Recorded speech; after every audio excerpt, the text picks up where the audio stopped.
Good morning everyone. Yes, now again I am here for to you. और पुनः हमारी online classes में आप सभी का स्वागत है। तो मैं पुनः उम्मीद करती हूँ कि मेरे सारे प्यारे बच्चे घर पे अच्छे होंगे, स्वस्थ होंगे और अपनी छुट्टियों को एंजॉय कर रहे होंगे।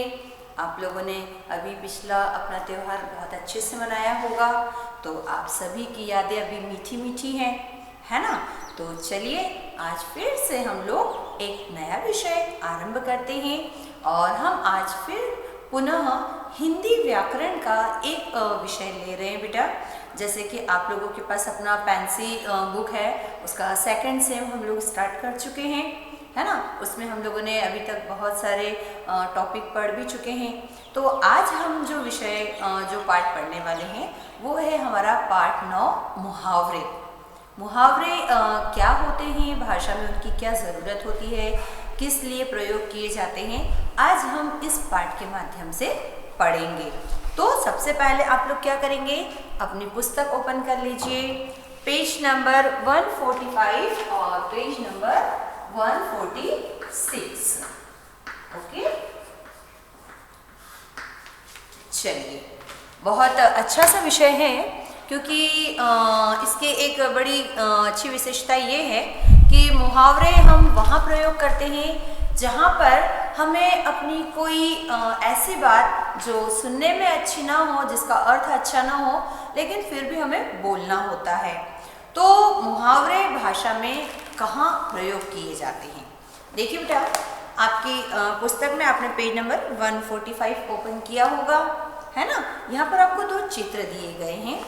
इसमें एक चित्र में आप देख रहे हैं कि एक बच्चा जो है वो किसी व्यक्ति की तरफ उंगली दिखा रहा है और कुछ कह रहा है ना। इधर एक बच्ची है जिसको कि प्राइज मिला हुआ है ना, इनाम मिला हुआ है ना। तो आखिर ऐसा क्या है, हम सिर्फ उनके जो चेहरे के भाव हैं उनको देखकर यहाँ पर कुछ अनुभव करते हैं, कुछ अनुमान लगाते हैं।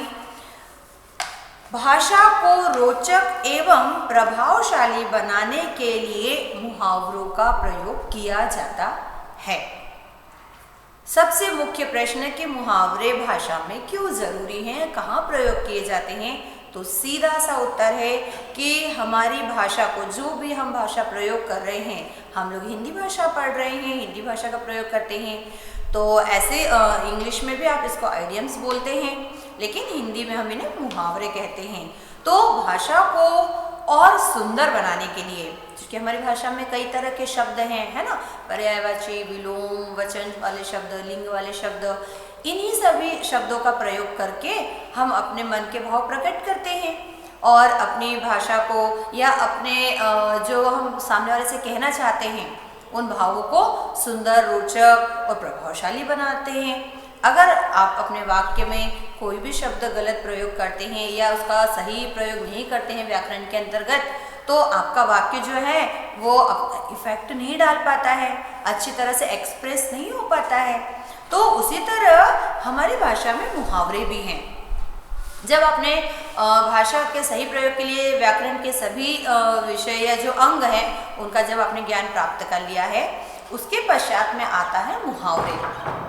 मुहावरे भी हमारे लिए उतने ही आवश्यक हैं जैसे कि अन्य जो अंग होते हैं व्याकरण के, लेकिन इसका सबसे अधिक प्रयोग कहाँ पे किया जाता है, जब आप वाक्य निर्माण करना सीख चुके हैं, जब आप सामने वाले से बात करना, उसको अपने मन के भाव प्रकट करना सीख चुके हैं। अब ऐसी स्थिति में जब कभी कभी ऐसा लगे कि अरे सामने वाले ने भी वही बात बोली और हमने भी वही बात बोली, तो फिर हम दोनों की बात में अंतर कैसे आएगा, हम अपनी बात को और ज़्यादा प्रभावशाली कैसे साबित करेंगे। तब हम क्या करते हैं, अपनी भाषा में मुहावरों का प्रयोग करते हैं, है ना। तो मुहावरों का सबसे मुख्य कार्य है भाषा को बहुत ही रोचक और प्रभावशाली बनाना। जैसा कि मैंने शुरू में ही कहा कि मुहावरों का एक काम ये भी होता है कि अगर आपको कोई कटु बात बड़े मीठे शब्दों में करनी हो, है ना, कि 4 लोग अगर सुने तब भी उनको उसमें कोई बुराई नजर ना आए, लेकिन उसका अर्थ वो समझ जाए कि हाँ सामने वाला क्या कह रहा है, वहाँ पर मुहावरे आपको बहुत हेल्पफुल होते हैं, सहायक होते हैं, है ना। तो यहाँ पर जैसे हमने देखा कि इन वाक्यों में रंगीन अंश वाले जो वाक्य हैं वो मुहावरे हैं। पहला जो चित्र है उसमें देखिए, राघव अपने पिता की आंखों का तारा है ना, वो जो बच्चा है वो अपने पिता की आंखों का तारा है। आंखों का तारा कैसे हो सकता है? तारे तो आसमान में होते हैं, आंख में तारे कैसे चमक सकते हैं? और अगर हम अपने आंख का जो केंद्र बिंदु है उसे भी यदि हम तारा मान ले, उससे भी कई बार इस शब्द से पुकारा जाता है बेटा, तो भी हम किसी की दूसरे की आंखों का तारा कैसे हो सकते हैं? सबके पास अपनी आंख है, उसमें उनका एक केंद्र बिंदु है। तो यहाँ ऐसे क्यों लिखा है कि राघव अपने पिता की आंखों का तारा है? कहा क्या गया है? शाब्दिक अर्थ यदि हम ले कि आंखों का तारा, बिल्कुल जो शब्द है उसका वैसा का वैसा अर्थ लेंगे तो हमें कभी भी मुहावरे समझ में नहीं आएंगे। ऐसे शब्दांश वाक्यांश बेटा जो कि दिखते कुछ हैं और जिनका अर्थ कुछ विशेष होता है, बहुत गहन होता है या बिल्कुल अलग होता है, स्थिति के अनुसार होता है।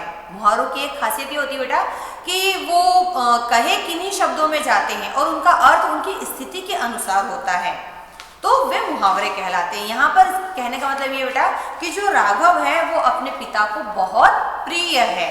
कैसा है? बहुत प्रिय है। रिया कक्षा में प्रथम आई, देखिए सेकंड वाले चित्र में रिया कक्षा में प्रथम आई मतलब फर्स्ट उसको पोजीशन प्राप्त हुई। प्रथम आकर वह फूली न समाई। जब आपको प्राइज मिलता है, आप फर्स्ट रैंक पर आते हैं और आपको किसी और कंपटीशन में भी यदि आप विजेता होते हैं और आपको यदि प्राइज मिलता है तो फूली न समाई, तो क्या होता है? आप ऐसे फूल जाते हैं क्या गुब्बारे की तरह? नहीं मैम, हम ऐसे गुब्बारे की तरह थोड़ी फूलते हैं, हम तो मनुष्य हैं। फूली न समाई मतलब बहुत ज्यादा खुश होते हैं ना उस समय। जिस तरह गुब्बारे में हवा भरी जाती है और वो फूल जाता है, उसी तरह आपके मन में जब खुशी भर जाती है तो आप भी बिल्कुल अपने आप को बहुत हल्का, बहुत रिलैक्स, बहुत ज्यादा अच्छा महसूस करते हैं। तो वहां पर अर्थ क्या है?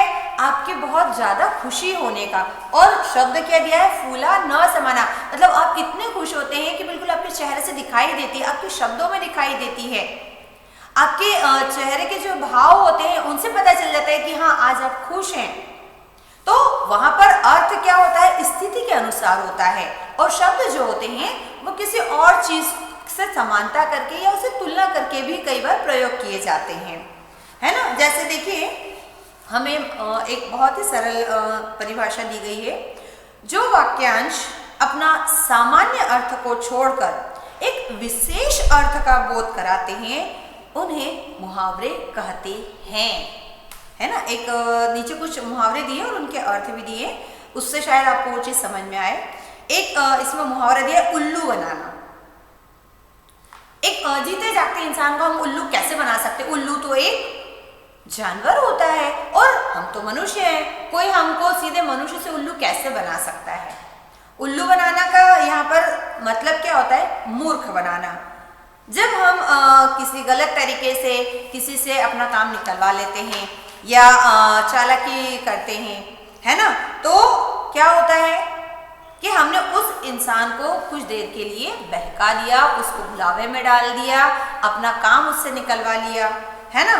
तो वहां पर अर्थ है किसी को मूर्ख बनाना, किसी का अनुचित प्रयोग करना, किसी की भावनाओं को हमने क्या करा? अपने लिए यूज कर लिया, तो उसे कहते हैं उल्लू बनाना। उल्लू नॉर्मली एक पक्षी होता है ना, लेकिन उल्लू की क्या आदत होती है पता है? वो रात में जागता है और दिन भर सोया रहता है, उसको कोई बहुत इजीली पकड़ सकता है। लेकिन उसी तरह जब कोई आपके मन के भावों को बहुत आसानी से ग्रहण कर ले और आपसे अपना कोई काम निकलवा ले, यानी उसने आपको मूर्ख बना दिया, तो हमने शाब्दिक अर्थ प्रयोग किया उल्लू बनाना। एक होता है छाती से लगाना। देखिए उसका मतलब क्या होता है? उसका अर्थ होता है किसी को प्यार करना। जब माता अपने बच्चे को अपने छाती से लगाती है ना, जब वो उसको अपने गले लगाती है। अपने खोए हुए पुत्र को माता ने दौड़कर छाती से लगा लिया, यानी वो चीज हमें बहुत प्यारी है और जिससे हम बहुत प्रेम करते हैं। एक होता है अंगूठा दिखाना। ये मैंने आपको अंगूठा दिखा दिया, इसका क्या मतलब है? मैंने भी आपको दिखाया, आपने मुझे वहां से अंगूठा दिखा दिया। तो अंगूठा दिखाने का काम हम कब करते हैं? आजकल आप लोग व्हाट्सएप चलाते हैं ना, उसमें इमोजीज आप लोग बहुत यूज करते हैं, है ना। तो जब आपका कोई फ्रेंड कुछ ऐसा बात कहता है या काम कहता है जो आपको पसंद नहीं, आप उसको मना करते हैं, तो आप वहां पर ही अंगूठे वाला निशान भेज देते हैं। लेकिन आजकल उल्टा हो गया है, जब हम किसी की बात से ओके होते तब हम अंगूठा दिखा देते हैं। लेकिन पहले क्या होता था? अंगूठा दिखाने का मतलब होता था किसी काम के लिए मना करना, मुझे नहीं करना तुम्हारा काम। ऐसे हम जब किसी को चिढ़ाते हैं बच्चे तो क्या करते हैं? ऐसे अंगूठा दिखाते हैं ना। लेकिन आजकल तो यस ओके, ओके के लिए हम लोग अंगूठा दिखाते हैं। तो यहाँ पर अंगूठा दिखाना मतलब मना करना होता है। अपना काम निकाल कर किसी को अंगूठा दिखाना अच्छी बात नहीं है। मैंने अपने मित्र से मदद मांगी और उसने मुझे अंगूठा दिखा दिया, मतलब उसने स्पष्ट मना कर दिया। एक मुहावरा दिया गया है बेटा, गागर में सागर भरना, यानी कि गागर मतलब वो छोटा सा घड़ा, उसके अंदर समंदर को कैसे भरा जा सकता है? इस तरह कि जब आप थोड़े से शब्दों में कोई बड़ी सी बात या बहुत महत्वपूर्ण बात को बहुत कम शब्दों में कह देते हैं, जिसका अर्थ समंदर जितना विस्तृत हो, गहरा हो, लेकिन शब्द बिल्कुल एक छोटे घड़े जितने आपने प्रयोग किए हों, तब ये कहावत मुहावरा वहां पर सही बैठता है कि गागर में सागर भरना। हमारे पास अथाह ज्ञान है, जो मनुष्य है उसके पास अथाह ज्ञान है। अथाह मतलब समंदर जितना विस्तृत है, उसकी कोई नाप तोल नहीं है, बस हमने उसको अभी तक प्रयोग नहीं किया। जिस तरह समंदर कभी अपना पानी खुद प्रयोग ही नहीं कर पाता है, बस वो इकट्ठा करता जाता है, उसी तरह हम मनुष्य भी बस ज्ञान इकट्ठा करते जाते हैं और अपने इस गागर रूपी जो शरीर है उसमें बस भरते चले जाते हैं। गाल बजाना, ये ऐसे गाल बजाना नहीं, गाल बजाने का मतलब होता है शेखी मारना। एक दिया है आंखें फेर लेना, आंखों का ऐसे गोल गोल घुमाते हैं, इसका मतलब होता है क्या? आंखें फेरना नहीं। आंखें फेरना मतलब कि अपने मन की आंखें फेर लेना, सच्चाई को न देखना और उससे बदल जाना, उसे कहते हैं आंखें फेर लेना, है ना। एक होता है गुदड़ी का लाल, गुदड़ी मतलब जो सबसे साधारण होता है ना ओढ़ने बिछाने का, उसे कहते हैं गुदड़ी। उसमें लाल होना, लाल मतलब बहुत कीमती चीज होना। तो अगर मान लीजिए कभी ऐसा हो तो हम क्या कहेंगे? मैम मेरे घर में गुदड़ी में लाल मिला है। नहीं, गुदड़ी मतलब साधारण घर, और उसमें लाल मतलब असाधारण व्यक्तित्व यदि होता है तो उसे कहते हैं गुदड़ी का लाल। जैसे लाल बहादुर शास्त्री गुदड़ी के लाल थे। गुदड़ी मतलब उनका परिवार बहुत सिंपल था, उनके घर की हालत बहुत ही ज़्यादा अच्छी नहीं थी बेटा, लेकिन वो ऐसे घर से निकले, वहाँ पर ही रहकर उन्होंने अपनी शिक्षा दीक्षा को आगे बढ़ाया, मेहनत की, अपनी बुद्धि का प्रयोग किया, अपना रहन सहन उनका बहुत ही सिंपल था, लेकिन वो एक बहुत ही महान व्यक्तित्व के स्वामी बने और आगे जाकर उन्होंने हमारे देश में बहुत महत्वपूर्ण कार्य किए, उसमें योगदान दिया। हम भूल नहीं सकते हैं लाल बहादुर शास्त्री जी को, है ना। एक होता है इसमें दिया है देखिए, टांग अड़ाना, मतलब कोई जा रहा है और हमने बीच में टांग अड़ा दी, उसका मतलब क्या हुआ? मतलब कोई कार्य सीधा चल रहा था और हमने उसके बीच में इंटरप्शन पैदा किया। तो टांग अड़ाने का अर्थ यहाँ पर होता है व्यर्थ में दखल देना, मतलब आपसे किसी ने कोई राय मांगी नहीं, आपसे कुछ पूछा नहीं और आप बेवजह उसके बीच में इंटरफेयर करते हैं, है ना। 9 2 11 होना, यानी भाग जाना। ईद का चांद होना, ईद का चांद जितना बहुत सुंदर और बहुत इंतजार के बाद निकलता है, अगर कोई और व्यक्ति हमें या कोई चीज़ हमें बहुत समय के बाद प्राप्त होती है तो उसे भी कहते हैं ईद का चांद होना। पेट में चूहे कूदना, ओह माय गॉड मैम मेरे पेट में क्या चूहे हैं? कैसे आ सकते हैं मेरे पेट में?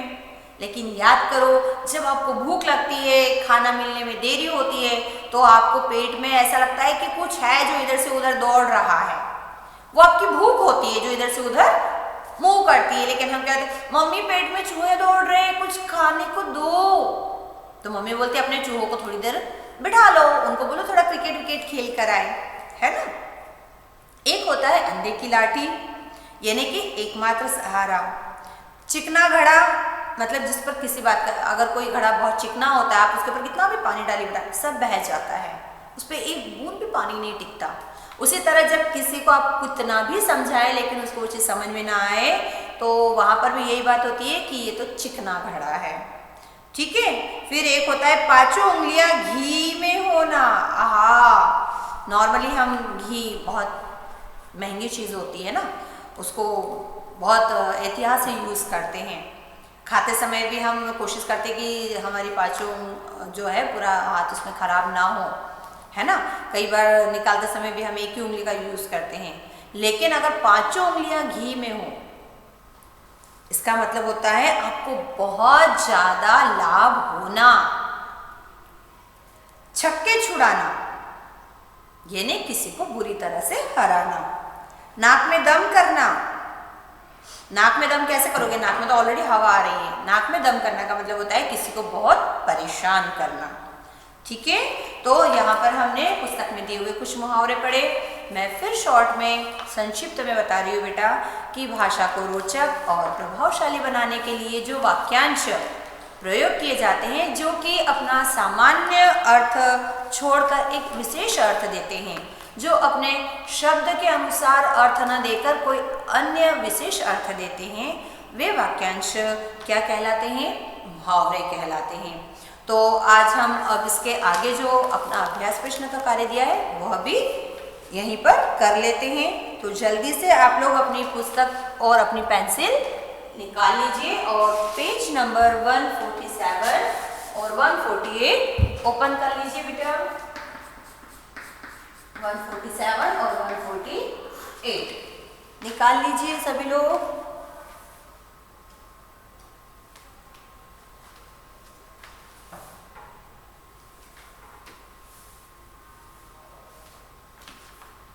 चलिए, पहला अभ्यास प्रश्न जो हमें दिया है बेटा वह है सही विकल्प का। ठीक है, तो एक्सरसाइज नंबर 1 सभी को दिखाई दे रहा है।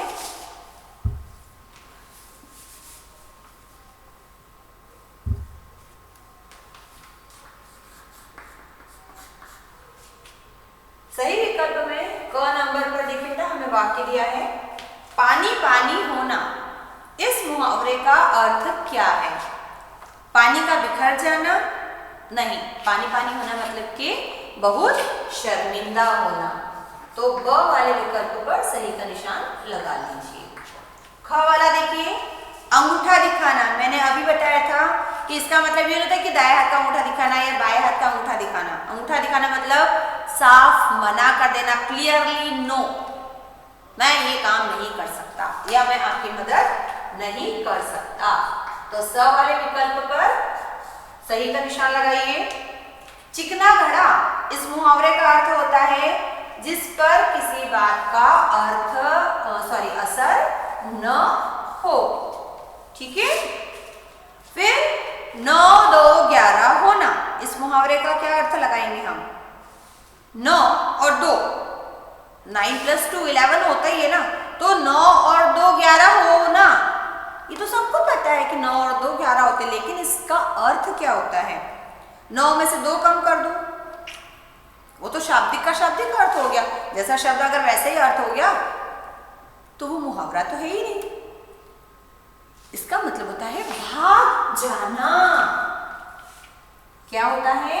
9 2 11 यानी कि भाग जाना। अब अभ्यास प्रश्न 2 एक्सरसाइज नंबर 2 में उत्तर लिखना है बेटा हमें कि मुहावरे की परिभाषा। मुहावरे की परिभाषा हम यहां लिख रहे हैं। आपके पास वहां पर देखिए बेटा लाइन रेखा खींची हुई है उत्तर के लिए। चलिए, जो वाक्यांश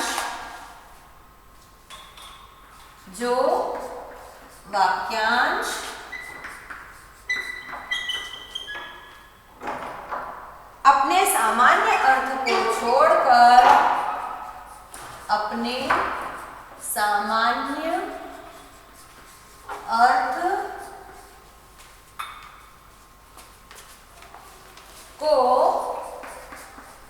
छोड़कर विशेष अर्थ विशेष अर्थ का बोध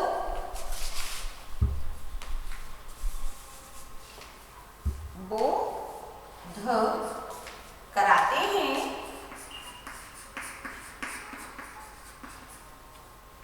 उन्हें मुहावरा कहते हैं। मुहावरा की परिभाषा हमने दो प्रकार से लिख सकते हैं बेटा। हमने अभी कहा था कि भाषा को रोचक और प्रभावशाली बनाने के लिए उसका प्रयोग किया जाता है। तो हम ये भी कह सकते हैं कि भाषा को सरस और प्रभावशाली बनाने वाले वाक्यांश को भी मुहावरे कहते हैं। ठीक है, तो ये रहा आपका प्रश्न नंबर 2। इसके पश्चात है हमारे पास बेटा मुहावरों का उनके अर्थों से मिलान। ठीक है, एक्सरसाइज नंबर 3। आप चाहें तो यहाँ पर उदाहरण के लिए कोई सा भी एक छोटा सा मुहावरा लिख सकते हैं, जैसे उदाहरण के रूप में, है ना, कौन सा लिखना पसंद करेंगे? मैं लिख देती हूं, ईद का चांद होना। ठीक है, आप अपने पसंद के अनुसार कोई दूसरा मुहावरा भी ले सकते हैं। ठीक है, चलिए अगला हमारा है मुहावरों का अर्थ से मिलान बेटा। तो हमें दिया है छक्के छुड़ाना। ठीक है, छक्के छुड़ाना, और हमें साथ में क्या करना है, उसको उसके अर्थ के साथ में लिखना है। तो ये है पहला, छक्के छुड़ाना।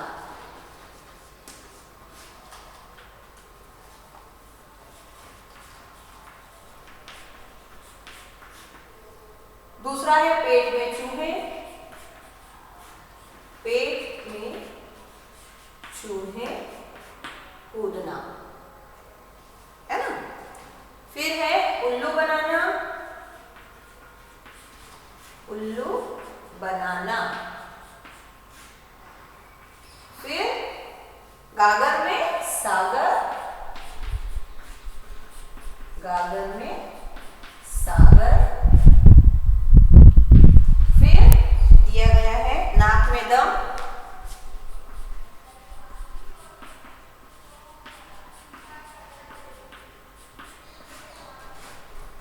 और अंतिम आपको दिया है अंधे की लाठी। अंधे की लाठी। अब हमें इन्हें क्या करना है, मैच करना है। तो हम क्या करेंगे, सामने जो इनके हमें दिए गए हैं अर्थ, उनसे हम मिलाते हैं। जैसे छक्के छुड़ाना का अर्थ होता है बुरी तरह हराना। बुरी तरह हराना। ठीक है, फिर है पेट में चूहे कूदना। इसका मतलब होता है बहुत भूख लगना। बहुत भूख लगना। उल्लू बनाना, अभी हमने बताया था मूर्ख बनाना, है ना, मूर्ख बनाना। गागर में सागर, यानी कि थोड़े शब्दों में अधिक कहना। थोड़े शब्दों में, इसके आगे जैसे कि आपकी पुस्तक में लिखा हुआ है बेटा, तो हमें ज्यादा बताने की जरूरत नहीं है। अगर नहीं दिखाई दे रहा है तब भी आप क्या कर सकते हैं, उससे मैच कर लीजिएगा। हमने आपको उसका उत्तर बता दिया है। उसके पश्चात है बेटा नाक में दम का अर्थ होता है बहुत तंग करना। बहुत तंग करना। ठीक है, और अंतिम में अंधे की लाठी, यानी एकमात्र सहारा। जिस तरह एक अंधे व्यक्ति के लिए उसका सबसे इंपॉर्टेंट जो चीज होती है वो होती है उसकी लाठी। क्योंकि उसी के सहारे वो चलता है आगे। कैसा रास्ता है उससे पता करता है बेटा। तो जिस तरह उसके लिए लाठी इंपॉर्टेंट होती है, उसी तरह यदि कोई किसी का एक ही सहारा होता है तो उसके लिए भी ये मुहावरा प्रयोग किया जाता है। तो आप लोग जल्दी से इसे उतार लीजिए। हम इस तरफ का कार्य यहाँ से हटा देते हैं।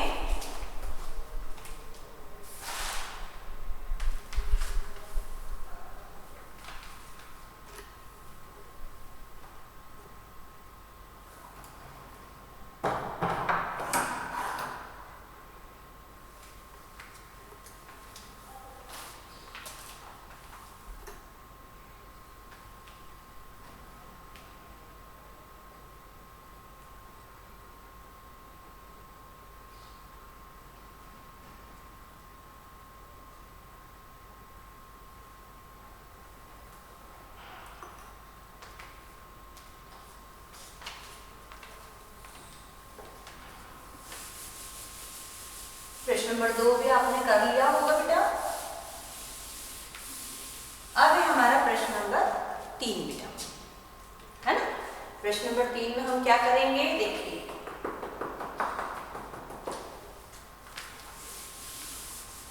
प्रश्न नंबर 3 में हमें कुछ मुहावरे दिए हैं, हमें उनका अर्थ भी लिखना है बेटा और उनका वाक्य में प्रयोग भी करना है ना। तो चलिए पहला मुहावरा हम लेते हैं।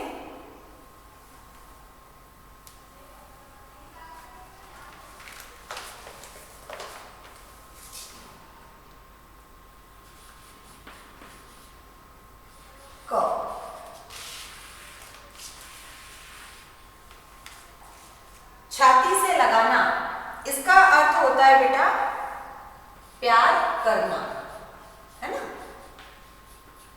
चलिए इसका वाक्य हम क्या बना रहे हैं, चाहे तो आप भी अपने मन से बना सकते हैं।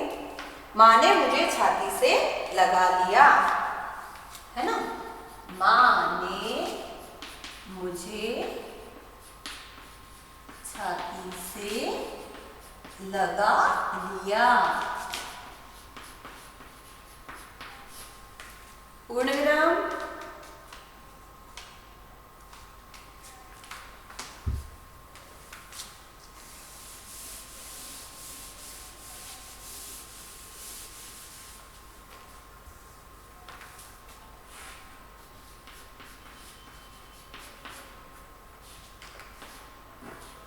ठीक है बेटा। ख वाला देखिए, आपको अर्थ के लिए और वाक्य के लिए अलग अलग पर्याप्त जगह यहां पर देखिए बेटा दी गई है ना। तो आप अर्थ ऊपर की तरफ लिखेंगे और नीचे वाक्य लिखेंगे। ख वाला हमें दिया गया है आंखें फेर लेना। आंखें फेर लेने का मतलब होता है बदल जाना। इसके लिए हम बहुत सीधा सा एक वाक्य बनाते हैं। अपना कार्य होते ही राम ने आंखें फेर ली, है ना। या अपना काम होते ही मित्र ने, मेरे मित्र ने अपना काम होते ही आंखें फेर ली।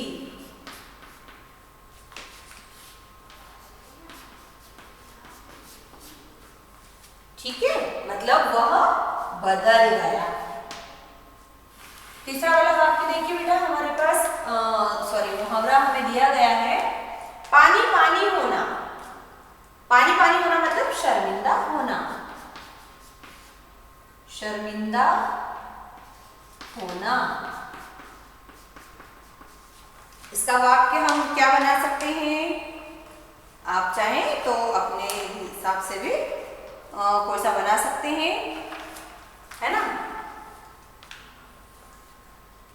जैसे किसी को अगर हम उसकी गलती दिखा देते हैं, जब राघव का झूठ पकड़ा गया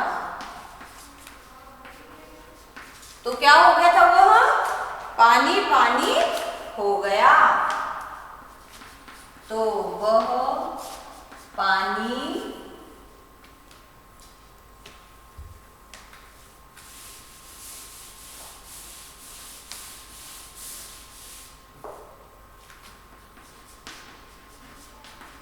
हो गया। पूर्ण विराम। घ वाला देखिए बेटा, उल्लू बनाना, सॉरी, घी के दीपक जलाना, यानी कि खुशी मनाना।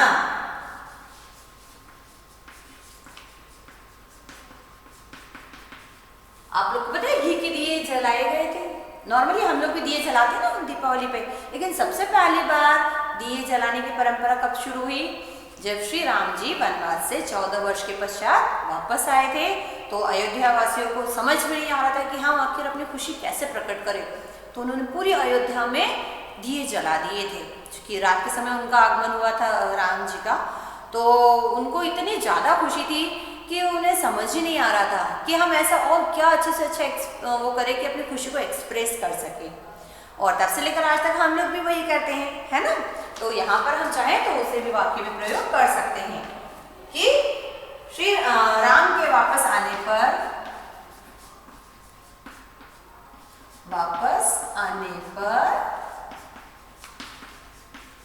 लोगों ने घी के दीपक जलाए।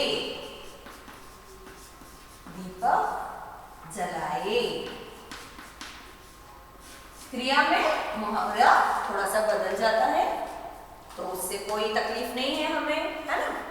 ये नॉर्मल बात है। जरूरी नहीं कि मुहावरा जैसा है बिल्कुल वो वाक्य में वैसा ही प्रयोग होगा बेटा। अगर क्रिया वाला शब्द है उसमें तो वो थोड़ा सा बदल सकता है। उल्लू बनाना यानी मूर्ख बनाना। इसका वाक्य हम क्या बना सकते हैं?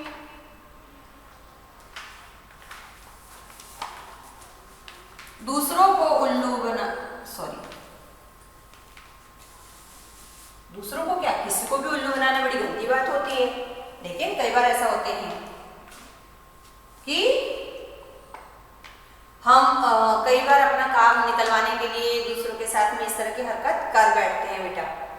तो इसके लिए हम क्या वाक्य लिख सकते हैं? आप अपने हिसाब से सोच लीजिए, लेकिन कई बार ऐसा होता है कि जब हमें लोग उल्लू बना जाते हैं, है ना? किसी को भी उल्लू बनाना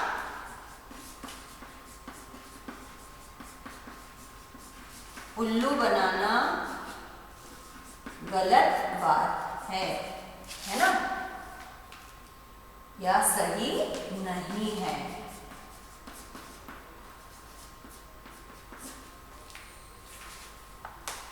आप ये भी लिख सकते हैं, आपको कभी कुछ दिन पहले मुझे मेरे मित्र ने उल्लू बना दिया, या मैंने आज अपने दोस्त को उल्लू बनाया। कई बार ऐसा होता है, आप थोड़ा सा कुछ डिफरेंट करते हैं, उससे सही नहीं बोलते हैं और आपको ऐसा लगता है कि आपने उसको उल्लू बना दिया। नाक में दम करना आप लोग बहुत करते हैं मम्मी को, है ना? स्कूल में हमें कैसे करते हैं? अपनी शैतानियों से। इसका मतलब होता है बहुत तंग करना। बर्थडे पार्टी होती है, बच्चे इतना नाक में दम कर देते हैं, समझा के सब उनको हार जाते हैं, लेकिन उनको तो क्या है, उनको तो सिर्फ मस्ती करना होती है ना? तो अभी भी घर में यही कर रहे हैं, सबके नाक में दम कर रहे हैं क्या? हाँ, बहुत सारे बच्चे हैं हमारे ऐसे जो अकेले ही काफी होते हैं दूसरों की नाक में दम करने के लिए। अब ऐसा कौन कौन है?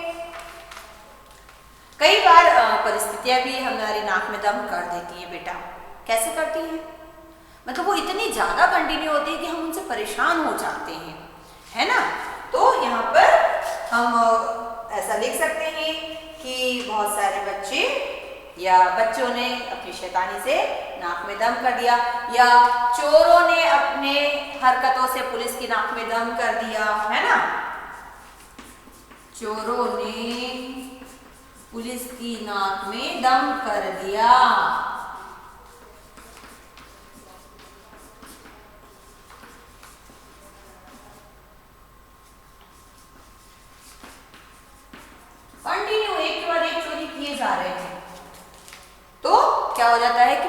परेशान हो जाती है कि अब मतलब इनको एक को पकड़ते हैं और दूसरा चालू हो जाता है। ठीक है, चलिए आप जल्दी से इसको लिख लीजिए, फिर हम इसे यहां से हटा रहे हैं बेटा।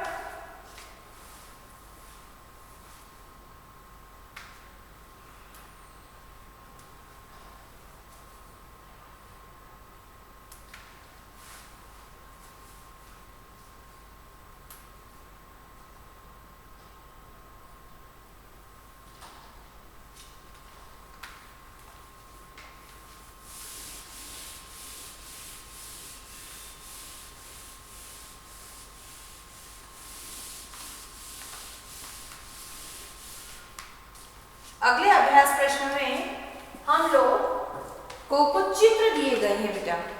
क्या दिया गया है?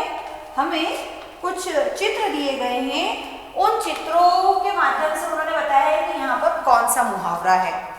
तो हम चित्र देखकर मुहावरे पूरे कीजिए और उनका वाक्य में प्रयोग करना है। ठीक है, तो पहले वाले में तो देखिए आपको पूर्णतया मुहावरा ही दे दिया गया है। 9, 2, 11 होना, है ना। तो हम यहाँ पर मुहावरा लिख रहे हैं, उसका वाक्य में प्रयोग आप लोग करेंगे। ठीक है, 9, 2, 11 होना। ठीक है, इसका वाक्य आप स्वयं बना सकते हैं। कैसे बनाएंगे? पुलिस को देखते ही चोर 9, 2, 11 हो गया। या टीचर को देखते ही बच्चे 9, 2, 11 हो जाते हैं। या बुरे कार्य करने के बाद में अक्सर इंसान 9, 2, 11 हो जाता है, उस जगह पे टिका नहीं रहता, वहां से भाग जाता है ना। तो वाक्य आप बनाएंगे। ख वाला देखिए बेटा, आप लोगों ने ये कार्य पूर्ण कर लिया होगा, आई होप।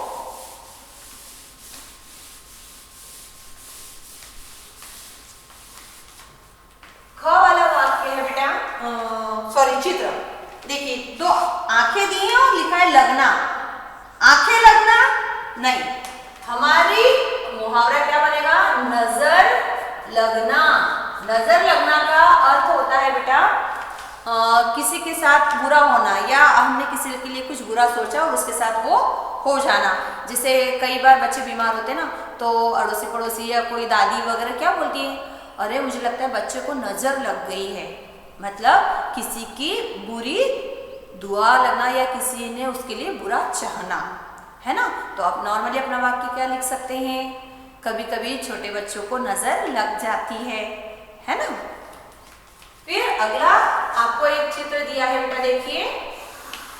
तो ये आपका होमवर्क है, मैं आपको मुहावरे और उनका अर्थ बताती जा रही हूँ, आप उन वाक्यों को स्वयं लिखेंगे।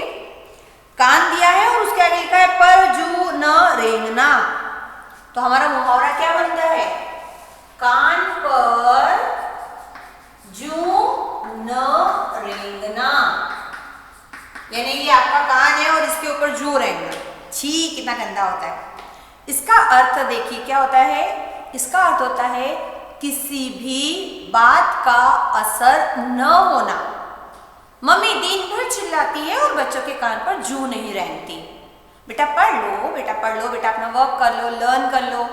बच्चा कोई ध्यान नहीं दे रहा है। इसका ही यहाँ सीधा अर्थ निकल आता है कान पर जू न रेंगना, यानी किसी की किसी भी बात का असर न होना। ओके, नौकर को मालिक दिन भर चलाते रहते हैं, अच्छे से काम करो, वो नहीं सुनता है, वो उसके हिसाब से करता रहता है।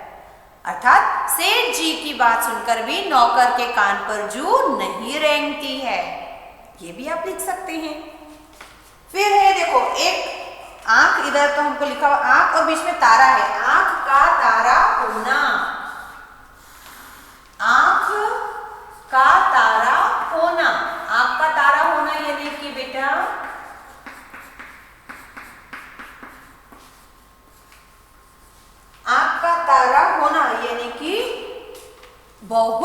प्यारा होना। मैं अपनी मम्मी की आंखों का तारा हूँ। या बच्चे अपने माता पिता की आंखों के तारे होते हैं। ठीक है, इसको लिखेंगे आप। बता हम रहे हैं। आप चाहें तो अपना वाक्य बदल सकते हैं। मेरा छोटा भाई मेरी आंखों का तारा है। कई बार हमारे छोटे भाई बहन हमें बहुत प्रिय होते हैं। अंगूठा दिखाना, अंगूठा दिया हुआ है वहां पर, है ना। अंगूठा दिखाना यानी कि मना करना। ये तो हम पहले बना चुके हैं, तो आप लिख सकते हैं और कोई सा। मैंने अपने मित्र को अंगूठा दिखा दिया।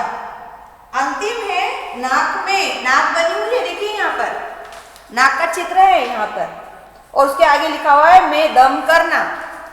नाक में दम करना अभी हमने लिखा था, आप दूसरी बार भी और दूसरे वाक्य में प्रयोग कर सकते हैं। चूहों ने बिल्ली की नाक में दम कर दिया, है ना। या चूहों ने हमारी नाक में दम कर दिया, यहाँ वहां सब जगह घूमते फिर रहे हैं, है ना। या मैंने मम्मी की नाक में दम कर दिया, बहुत तंग करना। कई बार ऐसा होता है ना, आजकल आवारा कुत्तों ने नाक में दम कर दिया है, सब जगह घूमते रहते हैं, कहीं भी किसी को काट लेते हैं। या आप लिख सकते हैं आवारा पशुओं ने शहर में नाक में दम कर दिया है। ओके, तो हमने आपको बताया कि वाक्य कैसे बनाएंगे बेटा, और कहाँ पर उसको कैसे प्रयोग करेंगे। तो ये आपको हमने मुहावरे बना दिए हैं, अर्थ भी समझा दिया है। अब इनको वाक्य में आप स्वयं प्रयोग करेंगे, अपनी पुस्तक में लिखेंगे और मुझे सेंड करेंगे। ओके, तो आज का हमारा ये जो मुहावरे वाला पार्ट है वो यही समाप्त हो रहा है। फिर से बोल रही हूँ, जो वाक्यांश सामान्य अर्थ न देकर विशेष अर्थ देते हैं वे मुहावरे कहलाते हैं। ओके, तो नेक्स्ट टाइम हम फिर मिलेंगे एक नए विषय के साथ में, फिर कुछ और थोड़ा जानने के लिए। तब तक आप लोग घर पे ही रहिए, स्वस्थ रहिए, सुरक्षित रहिए। इन्हीं मंगल कामनाओं के साथ आज हम विदा लेते हैं। Bye bye.